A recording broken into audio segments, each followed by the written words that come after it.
विभीषण की बेटी राक्षस कुल में जन्म लेने के बाद भी तेजस्विनी, तपस्विनी और सात्विक विचारों वाली बताया गया है। दोस्तों, भक्ति मन में आपका स्वागत है। हमारे चैनल के साथ जुड़ने के लिए आपका बहुत बहुत धन्यवाद। आइए जाने इस रोचक कथा को। रामायण के कई अलग अलग भागों में कुछ रहस्यमय पात्र देखने को मिलते हैं। इन्हीं में एक है विभीषण की बेटी। वाल्मीकि रामायण में इस पात्र के बारे में कोई जानकारी नहीं है, लेकिन दूसरी भाषाओं में लिखी गई रामायण में विभीषण की बेटी का उल्लेख मिलता है।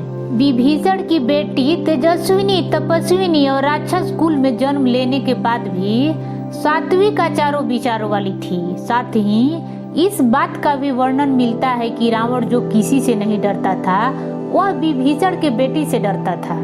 रामचरितमानस के एक छंद में इस बात का उल्लेख है कि विभीषण की बेटी के पास कई दिव्य, असुरी और दैवी शक्तियां मौजूद थी।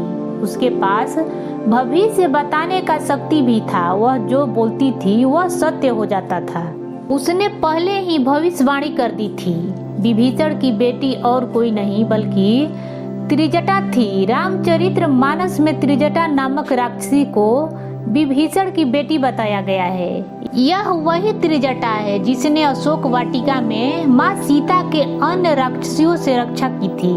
त्रिजटा भले ही अशोक वाटिका में रहती थी, लेकिन उसे कई अस्त्र शस्त्र और दिव्य शक्तियों का ज्ञान था। उन्हीं के सहायता से उसने माता सीता को श्री राम के लंका चढ़ाई से लेकर रावण के मृत्यु तक का वृतांत दिव्य शक्तियों के माध्यम से बताया था। वह माता सीता को पल पल के सूचना दिया करती थी।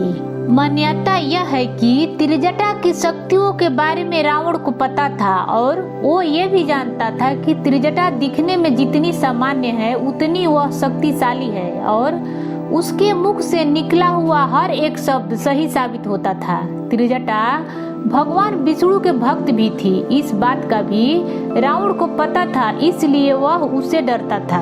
अगर आपको यह स्टोरी अच्छी लगी है तो इसे शेयर जरूर करें। ऐसे ही अन्य स्टोरी देखने के लिए जुड़े रहें। अगली मुलाकात होगी ऐसे ही एक और रोचक कथा के साथ। धन्यवाद।